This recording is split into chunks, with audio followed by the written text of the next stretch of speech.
자유한국당이 오늘 총선을 앞둔 1차 영입인사 명단을 발표했습니다. 논란이 됐던 박찬주 전 육군 대장이 명단에서 빠졌는데요. 영입에 공을 들인 것으로 알려졌는데 황교안 대표 취소는 아니다라고 여지를 남겼습니다만 스타일은 좀 많이 구겼지요. 오늘 영입인사 8명 발표했는데 그동안 이름이 거론됐던 사람들 가운데 몇 명은 빠졌고 이진숙 전 대전 MBC 사장 또 김용하 교수 몇몇 사람들 좀 익숙한 이름들도 보였습니다. 관심을 모았던 게 박찬주 전 대장인데요. 어제 확정적으로 발표가 됐습니다. 그렇지만 최고위원들이 반발했고 결국 오늘 명단에서 빠졌습니다만 황교안 대표 왜 배제했느냐 이런 기자들의 질문에 배제 아니다라고 얘기했습니다. 그러면서 오늘은 경제 쪽 인사들이고 안보 인재는 다음에 발표하겠다라고 여지를 남겼는데요. 과연 아직도 생각을 갖고 있는 걸까요? 한번 좀 짚어볼 필요가 있을 것 같습니다. 오늘 관련된 녹취부터 한번 보시죠. 반갑습니다, 여러분. 오른손의 가족의 할아버지 김대한입니다.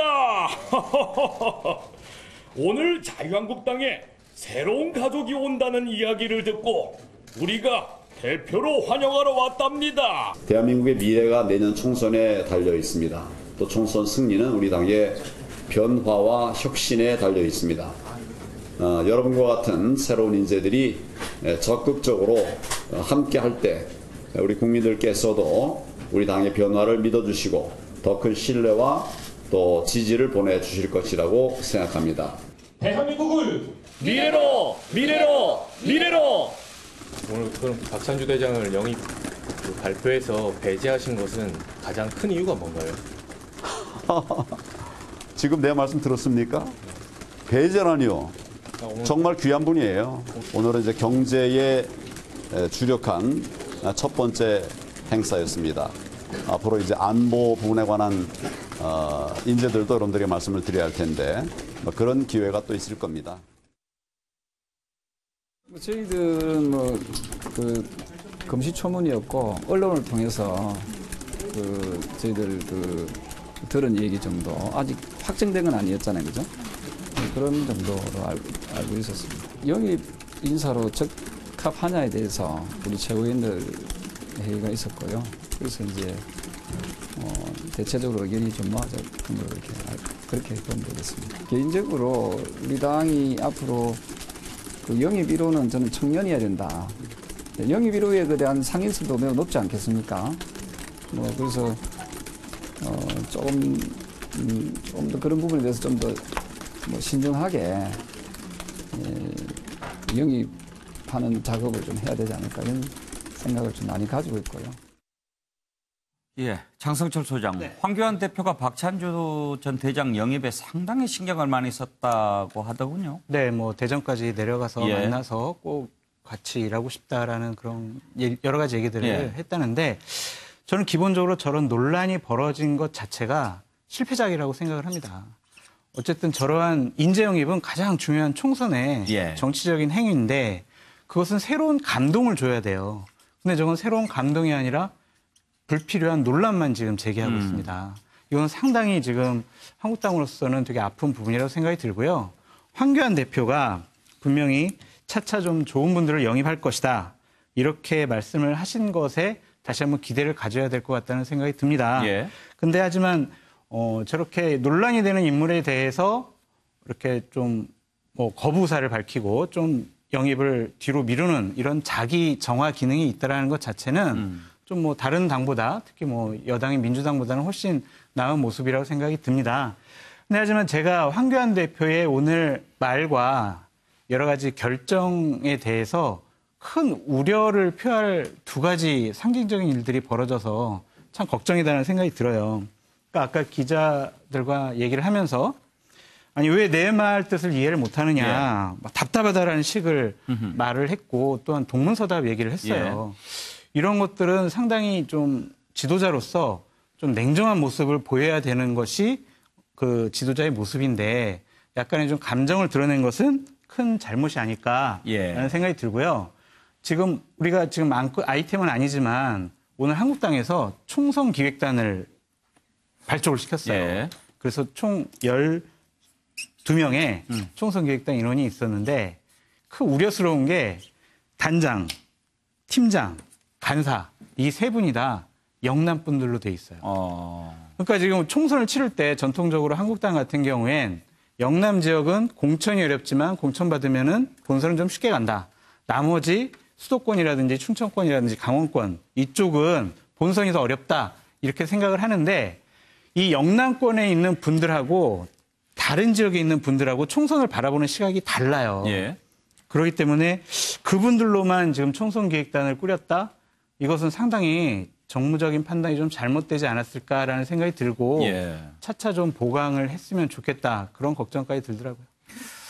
그런데 김영주 의원 지금 네. 뭐 이제 자유한국당 일이긴 합니다만 네. 저렇게 그 인재 영입 1호라고 하면은 이제 다음 총선에 어떤 얼굴이지 않습니까? 네. 그런데 이미 보도가 다 나간 다음에 최고위원들이 우리도 보도를 보고 알았다. 그래서 반발하고 보류하고 네. 좀 결정 과정이 황교안 대표가 독단적으로 하지 않았나 이런 생각이 듭니다. 네, 그런 생각이 들었습니다. 실제로 이제 박찬주 전 대장 같은 경우도 뭐 예상대로 됐다면 그 다음날 일정까지도 공유를 했다는 것이거든요. 예. 그렇다면 속도를 많이 냈다라고 하는 것인데 그게 이제 말하자면 황교안 대표 스스로도 브레이크가 걸렸다는 것인데 방금 옷을 입혀주는 과정에서 제가 느끼는 것은 두 분 다 이 영입의 인사들의 미래를 알고 있는 사람인가. 그 말하자면 황교안 대표나 이 옷을 입고 있는 사람들이나 예. 자기의 미래에 대해서 동상이몽을 꾸고 있다라고 보여집니다. 어떤 아무 의미가 없을 수 있어요. 그냥 영입만 하고 예, 영입했다라고 하는 것은 영입을 받은 사람 입장에서는 나는 전략 공천이라고 생각하거나 공천은 따놓은 뭐 당상이다 이렇게 생각할 텐데 실제로 과정에 가면 그렇지 않아요. 경선 붙어라. 예. 또 당신은 지역구 나가라. 예. 저기 온 사람들은 다 비례대표 나가고 마음속으로는. 싶고 혹은 영남권 나가고 싶고 뭐 앞번호 받고 싶고 근데 실제로 황교안 대표가 저는 권한이 있습니까? 그런 면에서 상당히 황교안 대표조차도 이 사람들의 미래가 어떨지를 아무 개런티가 없다고 보여지고 예. 다만 이 온 사람들은 부푼 꿈을 안고 와요. 이제 그런 면에서 앞으로 얼마나 많은 분들이 계속적으로 안보 분야, 뭐 예술 분야, 스포츠 분야 각각 나오실 텐데 실제로 민주당에서도 그렇지 않았습니까? 다 모여놓고 나중에 비례대표들끼리 투표해라. 어떤 일이 있을지 전혀 모르는 예. 상황이 벌어지고 더군다나 이 영입의 정치라고 하는 것이 한국 정당의 건강성을 해칩니다. 말하자면 때가 되면 몇 사람 뽑고 이 스타에 의존하는 정말 유럽 정치에서 우리가 40대 50대 총리들을 보면서 진정성을 느끼는 것은 뭐냐면 20대 당의 청년 당원들이 당의 대표가 되는 그런 길을 갈 수 있는 여지를 다 저런 행동들이 차단시켜요. 예. 그런 면을 한번 좀 생각해 볼 필요가 있겠습니다. 그런데 김성환 평론가 왜 박찬주 전 대장을 1호로 생각했을 것 같습니까? 저는 그래서 그런 면에서 좀 안타까워요. 그러니까 이거는 뭐 어느 쪽을 지지하고 안 하고의 문제를 떠나서 저는 그 황교안 대표가 좀 너무 이념 과잉이 돼 있는 거 아닐까. 그리고 최근에 이제 그 조국 사태를 이른바 겪어가면서 보수층이 많이 결집했고 좀 자신감이 너무 과하게 붙은 건 아닐까. 우리가 이제 좀 흥분하게 되면 시야가 좁아진다는 말을 하잖아요. 그러니까 황 대표가 조금만 더 고려를 했다라고 하면 박찬주 대장을 저렇게 영입 1호라고 하면서 이름이 거론되게 두지는 않았을 것 같거든요. 왜냐하면은 조국 사태가 겹쳐서 보여요. 박찬주 대장 문제는 황교안 대표 생각으로는 뭐 그때 군검찰이 기소했던 혐의 뭐 별건이라고 얘기하고 있지만 뭐 뇌물 혐의나 이런 것들 무죄 판결을 받았으니 이제 그때 일은 다 끝난 것이다. 이렇게 생각하고 박찬주 대장의 군 대장으로서의 어떤 능력이나 또 박찬주 대장이 가지고 있는 대북관이나 이런 부분들 좀 높이 사고 싶다. 이렇게 생각할 수 있었을 거라고 생각하는데 박찬주 대장은 안 되는 게 있는 거잖아요. 제가 아시면 아들 같아서라고 썼는데요. 왜 아들 같아서라고 썼느냐면은 예. 박찬주 대장의 그 공감병 갑질 사건이 터졌을 때 박찬주 대장의 부인이 예. 군검찰에 조사받으러 갈 때 그때 왜 그러셨습니까? 이렇게 기자가 물으니까 부인이 아들 같아서 그랬습니다. 예, 이렇게 얘기를 했습니다. 그랬어요. 그때 피해를 받았던 공감병들은 전자발찌 채워놓고 빨리 안 오면 영창 보내겠다고 그 부인이 얘기하고 썩은 과일 얼굴에 집어던지고 뜨거운 떡국 손에다 붓고 그랬다고 고발하고 있었던 상황이었는데 대장 부인이 군검찰에 조사받으러 갈 때 아들 같아서 내가 그랬습니다라고 얘기를 해서 젊은 층이 엄청나게 분노했거든요. 이거는 사법적인 문제가 아니라 공정의 문제입니다. 지금 얘기되는. 그렇다면 정치적 감각이 있으면 만약에 꼭 그렇게 영입하고 싶었다 그러면 나중에 후순위로 미뤄둬야 되는 것이지 지금 박찬주 대장 카드를 꺼내는 것 자체가 젊은 층한테 또 엄청난 지지율을 떨어뜨리는 효과로 이어질 것이라는 예. 걸 왜 생각을 못했냐. 그런 면에서 개인적으로 안타깝게 생각합니다. 서정국 변호사는요. 뭐 저는 이제 먼저 제가 옛날에 2년 전에 박찬주 대장에 대해서 공감병 갑질했다고 예. 방송하면서 이게 제가 좀 잘못 방송한 걸 먼저 사과를 드리고요. 어떤 일을? 전부 이게 무죄가 나왔기 때문에 엄청나게 공감병 갑질한 것처럼 제가 방송에서 제가 많이 좀 비판했었는데 혐의를 보니까 이게 전부 무죄가 났더라고 박찬주 대장이. 예. 그 점에 대해서 이게 제가 먼저 박찬주 대장께 사과를 드리고 박찬주 대장은 이제 저는요 한마디로 이제 정치보복 수사의 최대 희생양이다 이렇게 평가합니다. 박찬주 대장에 대한 수사야말로 표적 수사고 이거야말로 먼지떨이 수사고 그다음에 별건 수사입니다. 처음에 공감병부터 계속 털었는데 공감병이 안 노니까 또 이게 아는 고철업자 식사 밥 먹은 거 탈탈 털다가 뇌물들이 하다가 또 무죄되니까 또 이제 희야 중령 부모 문제 때문에 인사를 하는 정당 인사를 김영란법으로 이 김영란법이라는 게 귀에 걸면 귀걸이고 코에 걸면 코걸이 아닙니까? 이걸로 이게 벌금 400 이게 별건 수사 아닙니까? 공감병 수사로 시작했으면 공감병이 무죄면 무죄지 왜 이렇게까지 계속 털어나가느냐 말이에요. 이런 이게 별건 먼지들이 표적 수사의 대표적인 희생양이기 때문에 저는 영입하려고 했던 게 아닌가 이런 생각이 들고요. 그다음에 한국당은 박찬주 대장을 2번 죽이면 안 됩니다. 이건 아주 매끄럽지 못한 일처리예요. 물론 이제 저는 황교안 대표가 최고위원들과 좀 폭넓게 미리 상의해서 예우를 갖춰서 영입했으면 더 좋았다. 이런 얘기 아쉬움은 있지만 그러게 이번에 영입이 무산되거나 이러면 2번 죽이는 거예요. 따라서 저는 나중에 안보 분야 전문가를 영입할 때 예. 그때 예우를 갖춰서 영입하는 게 맞다. 이렇게 봅니다. 서 변호사 말씀 들어보면 1호 인재감이다 이렇게 생각하시는 것 같군요. 지금 보니까 이게 제가 판결문을 여러 개를 면밀하게 다 검토해 보니 예. 상당히 훌륭한 참군인이다. 박지만 이분하고 이제 동기고 여러 가지 처음에 정권 초에 적폐로 몰려서 많은 이게 고초를 치렀지만 결과적으로 이게 인사청탁 그것도 이게 사유가 있는 거예요. 사령관이 중령 인사청탁을 김영란법으로 벌금 그 외에는 법적으로 아무것도 없단 말이에요. 그래서 저는 이게 영입 필요하다 보는 거예요. 김한규 변호사 의견은요? 박찬주 전 대장이 이제 군인으로서의 어떤 능력은 당연히 높이 평가받는 고 있습니다. 군 전문가들도 이분이 사드 상황에서 이런 남북 관계 상황에서도 상당히 대처를 잘했다 이런 평가를 받고 있는데 그와 별개로 지금 전 서 변호사님이 좀 말씀하신 건 약간 견해가 다른데 어찌되었든 법원에서 지금 김영란법 위반으로 벌금이 선고가 된 상황입니다. 이거는 무죄가 아니지 않습니까? 벌금이 선고됐고 더군다나 부인은 젊은 직원들한테 이제 갑질을 했다. 그래서 이제 폭행이라든가 감금으로 지금 재판을 받고 있고요. 사실 한국당에 필요한 것은 이 군 보안이라든가 이런 부분에 대해서 한국당의 신뢰가 있어요. 국민들이 사실은 안보 부분에서는 걱정을 안 해요. 사실은 이런 부분은 오히려 이제 민주당이라든가 이런 부분이 영입을 오히려 신경 쓰는 부분이죠. 예. 즉 영입에는 감동을 줘야 되는데 그럼 한국당이 약점이 어디에 있냐? 그러면 젊은 층의 어떤 소통이라든가 아니면 공정이라든가 이런 부분에 좀 치중했어야 되는데 예. 좀 이 부분에 대한 좀 안타깝습니다. 예. 최수영 교수 의견이 궁금합니다. 저는 순서가 좀 잘못됐다고 봐요. 네. 그러니까 이제 우리가 이제 한 야구 시즌이 끝나도 이제 성적이 나오잖아요. 그러면 그 신인 선수를 지명할 때 어떻게 합니까? 1차 지명할 때. 예. 우리가 부족한 부분을 하잖아요. 그러니까 우리가 투수가 부족하다, 타자가 부족하다. 그럼 1차 지명을 하고 보강을 한 다음에 그 다음에 어떻게 합니까? 그 다음에 이제 트레이드를 통해서 보강한다거나 이렇게 하죠. 그러니까 저는 그 회의를 누가 합니까? 구단주나 감독, 단장들이 하잖아요. 그러니까 비전과 원칙을 먼저 내놓고 그다음에 공감대를 확보한 뒤에 그 기준에 맞춰 영입을 진행해야 하는데 이게 순서가 바뀐 거예요. 그러다 보니까 인재 영입의 원칙, 대대적인 물갈이 의지도 없이 그냥 신진일사들을 불쑥 내세운 것밖에 더 되겠습니다. 그러니까 당내에서 갈등이 생기고 그다음에 시비만 자꾸 불거지는 거죠. 그러니까 저는 굉장히 저 환골 탈퇴가 정답이라고 한 이유는 뭐냐.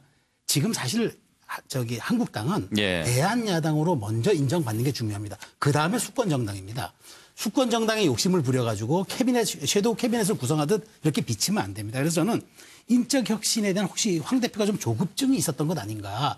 그런 것에 대한 어떤 조금 아쉬움이 남고요. 그다음에 조금 더 늦더라도 제대로 했어야 되는데 조금 서두른 감이 있다. 그래서 저는 다 말씀하셨지만 앞으로 추가 인재 영입할 때 좀 분야별로 하지만 저는 먼저 거기에 대한 앞서서 총론적으로 당의 비전과 원칙, 총선을 대하는 당의 태도 이런 것들을 먼저 국민에게 소상히 설명하고 동의받는 게 우선이다. 그 말씀 드리고 싶습니다. 김소감 평론가 어떤 말씀? 네, 이건 좀 바로잡아야 할 부분이 있는데요. 지금 뇌물점이 말고 그 지금 공감병 갑질 문제는 직권남용 혐의였거든요. 근데 군검찰에서 아까 제가 말씀드렸던 그런 부분 외에도 굉장히 많은 갑질이 있었다고 해서 기소를 하려고 했으나 직권남용 혐의는 법적 처벌 대상이 아니다. 이러면서 무혐의 처분을 내렸어요. 그러니까 그런 행위가 없다고 판단한 건 아니라는 거예요. 그리고 그 이후에 수원지검에서 그걸 또 그 관련된 내용을 검토를 했는데 그때는 인사권자가 박찬주 대장이 아니라 국방부 인사지원관과 거기에서 하고 있기 때문에 그 갑질 행위 자체가 직권남용 혐의에 해당이 되지 않는다고 판단을 한 것이지 갑질 행위가 없다고 판단한 건 아니라는 겁니다. 서정욱 변호사 하실 말씀 있으신가요? 그러면 혹시 사과를 취소하실 의향은 없으시고요?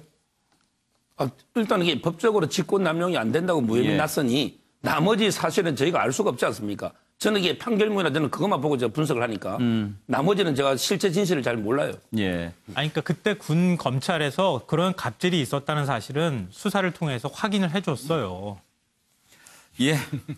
알겠습니다.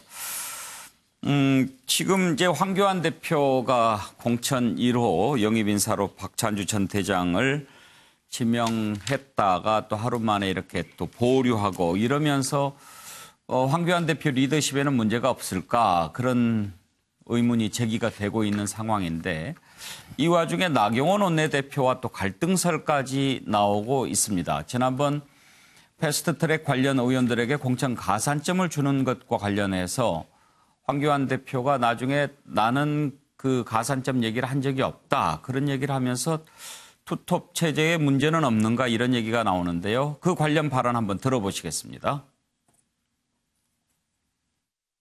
국회의원 여상규 조국 인사청문회 대책 TF위원으로서 자리를 철저히 검증하는 데 기여한 공로가 크기에 이에 비참함. 모두 박수 부탁드립니다.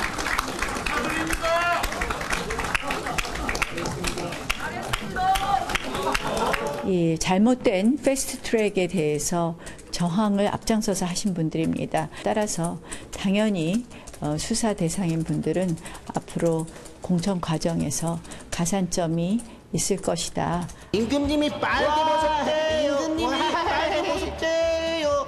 이럴 수가. 내가 이렇게 바보 같았다니. 박찬주 대장은 오늘만 발표해서 보류가 된 겁니까? 아니면 영입 취소까지 염두를 하고 계신 겁니까? 영입 취소가 무슨 말씀입니까? 앞으로 이제 안보 부분에 관한 인재들도 여러분들에게 말씀을 드려야 할 텐데 그런 기회가 또 있을 겁니다. 전 대장을 염두에 두고 말씀하신 건가요? 여러분이 계십니다. 나경원 대표 어떤 공천 가산점 언급하신 것에 대해서 비공개 회의 때 해당 행위다 이런 언급하셨다는 보도가 있었는데 그 보도를 보니까요. 나 대표를 향해 한 말이 아니다. 그렇게 보도가 돼 있습니다. 제목하고 형 달라요. 그런 아까 여러분 우리 나 대표나 내나 나올 때 또 들어올 때 서로 갈등하고 이렇게 질책해가지고 야단 맞고 야단한 그런 얼굴을 보이던가요? 없는 갈등을 부추기는 것은 그건 올바른 자세가 아니라고 생각합니다. 요즘의 사태를 보면 좀 이렇게 황 대표와 이 나 원내대표 간에 또 소통이 좀 부족하지 않은 거 아닌가. 갑자기 이제 뭐 표창장 또 패스트트랙 가산점 이런 얘기들이 있는 걸 보고서 원내대표가 이제 아마 결정한 것 같은데요. 그렇죠. 헬스텔 가산점도 그렇고 네. 이게 좀 그런 상황에 당대표는 과연 협의가 됐었을까? 라는 저는 그 순간에 그런 느낌을 가졌어요. 좀 더 긴밀한 좀 이 협의를 통한 발표 네, 이런 게 좀 더 강화되지 않으면 당내 좀 이 불협화음이 좀 생기지 않을까 우려하고 있습니다. 예. 최수영 교수, 지금 당 내 의원들도 저런 얘기를 하는데 아까 황교안 대표 보면 거의 역정을 내듯이 부인하네요. 그래서 저는 당대표는 나다. 이렇게 저는 네. 판단을 했었습니다. 그러니까 지금 사실 이렇게 보면은 물론 저 황교안 대표가 원외라는 제한적인 요소는 있습니다만 그럼에도 불구하고 전당대회를 통해서 선출된 당대표입니다. 예. 그런데 최근에 일련의 흐름을 놓고 보면은 나원내 대표가 원내 대책뿐만 아니라 이런 지금 공천 룰까지도 이렇게 약간 주도하는 모습을 보이잖아요. 당대표 입장에서는 굉장히 불쾌할 수밖에 없는 예. 거죠. 그리고 저는 12월 10일을 주목해야 된다고 저는 말씀드리고 싶은 게 그게 나원내 대표의 임기 만료일입니다. 예. 그런데 최근에 여러 가지 표창장 논란이라든가 이런 것들이 많은 사람들이 그게 연관성이 있을 것이다라는 의심을 하고 있고 또 이렇게 추론을 하고 있습니다. 그렇기 때문에 저는 11월 초 이게 12월 10일 임기 만료에 새롭게 뽑고 나온 혹은 나원내 대표가 연장을 한다거나 할 경우에라도 어쨌든 이 결론은 11월 한 초순쯤에 날 겁니다. 저는 이 시기가 매우 중요할 것이다. 여기에 이 나경원 대표의 원내대표 선출 여부, 연장 여부, 새로운 원내 지도부 선출 여부 이것이 저는 황교안 대표의 리더십을 가늠하는 1차적 시험대이기도 하겠지만 당내에서 두 사람이 갖고 있는 리더십에 대한 평가도 하나의 계기가 될 수 있지 않나. 예. 저는 그래서 굉장히 지금 10월 말, 11월 초 이때 지금 당의 움직임이 좀 주목이 되고 있습니다. 서정욱 변호사는 갈등 사례에 대해서 어떻게 생각하십니까? 뭐 제가 이게 뭐 두 분 사이를 정확하게는 몰라도 예. 제가 이게 당을 좀 보면 나황연합군의 그 찰떡궁합에는 아무 문제 없다. 갈등설은 이제 호사가들이 만들어낸 근거 없는 헛소문이다. 이렇게 보입니다. 상당히 두 분이 잘 맞아요. 협조적이고. 따라서 이게 갈등의 근거는 없고 뭐 표창장 가산금도 이제 좀 주는 것도 황 대표도 이게 처음에 비슷한 취지로 이야기했고 보여야 된다. 물론 이제 나중에는 좀 다르게 말했지만 그걸 가지고 이게 갈등설이다. 이렇게 말할 수는 없고요. 제가 보기엔 나황연합군은 총선 때까지 가야 되고 또 이게 갈 걸로 보입니다. 이게 무슨 말이냐면 12월 되면 나경원 원내대표의 임기가 끝나거든요. 근데 그러면 몇 달 안 남았는데 새로 원내대표를 뽑아야 되느냐. 저는 이제 그게 아니라 봐요. 왜냐하면 큰 전투를 앞두고는 장수를 교체하는 게 아닙니다. 패스트트랙도 막아야 되고 내년에 총선 승리를 위해서는 나경원 원내대표 외에는 대안이 부재하다. 따라서 나황연합군은 총선까지 임기를 한 3, 4개월 연장하더라도 뜻을 모아서 이렇게 가는 게 맞고 그렇게 갈 걸로 당내 분위기가 지금 보입니다. 지금 발언의 요지가 두 사람 간의 갈등이 없는 전혀 것 없다. 같다는 얘기입니까? 아니면 나경원 원내대표가 계속 가야 된다는 게 요지입니까? 둘 다입니다. 일단 이게 두 분 사이의 찰떡궁합의 전선에 이상이 없고 그렇다 보면 이게 황 대표하고 갈등이 있으면 나경원 대표가 총선까지 가기 어렵잖아요. 그렇기 때문에 총선까지 갈 걸로 보인다는 거예요. 근데 왜 장성철 소장 계속 웃고 계세요? 제가 이제 말씀을 안 드리려고 했는데 그 정치권에서 회자되는 그 여러 가지 얘기 중에 거짓말들이 여러 가지가 있어요. 근데 그 거짓말 중에 하나가 바로 이런 얘기인데 우리 갈등 없어요라고 하는 순간 갈등이 있는 겁니다. 이런 갈등이 있을 수밖에 없고요. 그것은 거의 많은 책임이 나경원 대표에게 있다고 생각이 듭니다. 왜냐하면 나경원 대표가 그동안 원내 전략이라든지 그다음에 향후 전국 운영이라든지 이런 것들에 대해서 원외 당대표인 황교안 대표랑 상의를 하지 않았다라는 그런 증거들이 너무나 많아요. 그것은 본인이 이제 거의 뭐 황교안 대표급이다. 아니면 나는 다른 이제 차기 지도자급이다라고 이런 생각을 갖고 있는지 그거는 저희가 알 수가 없으나 이런 것들이 나경원 대표의 개인적인 욕심으로 인해 진행된 것이 아닌가라는 그런 걱정이 있고요. 나경원 대표가 이제 임기가 얼마 남지 않았습니다. 저는 서정욱 변호사랑 다른 견해를 갖고 있는데 나경원 대표는 그동안 많은 실수를 했습니다. 패스트트랙 막지도 못했고요. 장외 집회하다가 갑자기 명분도 없이 복귀를 했고요. 조국 장관 인사청문회 하면서 여러 가지 증인들에 대해서 거의 뭐 아무도 중요한 증인을 부르지 못하는 그런 정치력이 없는 원내 협상력이 없는 모습을 보여왔기 때문에 이분을 믿고 과연 한국당 의원들이 패스트트랙과 그 예산안 정국을 처리할까? 좀 그렇게 생각하지 않습니다. 황교안 대표도 분명히 자기랑 호흡이 잘 맞는 사람을 선택을 하지 않을까 그런 전망을 해봅니다. 서종욱 변호사는 나경원 원내대표, 황교안 대표 찰떡궁합이라고 얘기하시고 장성철 소장은 지난번에 야당 사상 최악의 약체 투톱이다 이렇게 표현했던 걸로 기억하는데 두 분이 나란히 앉아 계시네요. 예, 김영주 의원.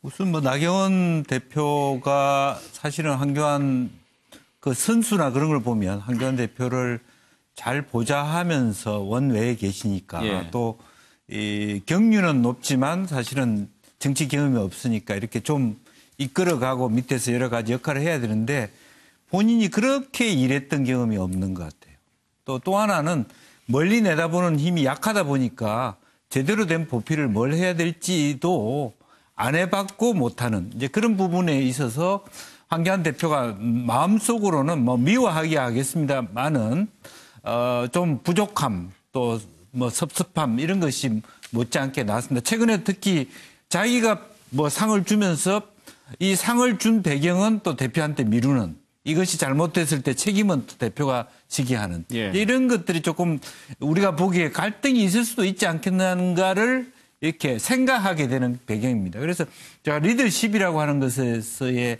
십을 영어로 쓰는데 실제 많은 한글로 쓰고. 그 리더십을 연구하는 학자들이 그 십을 배라는 뜻으로 생각하는 그런 해석을 하기도 합니다. 배는 이쪽에서 저쪽 우리가 이제 자유한국당도 마찬가지고 결국 총선의 승리라고 하는 목표로서 이 항구에서 저 항구를 가야 되는데 가기 위한 서로 간의 협력, 한 방향으로 가기 위한 소통 이런 것들이 필요한데 과연 그러기에 두 분 다 그런 정도의 경륜과 역량을 갖고 있느냐. 이제 그런 데서 정말 총선이라고 하는 높은 파고 앞에서 서로 주저거리고 있는 거 아닌가 그런 생각이 들어요. 예.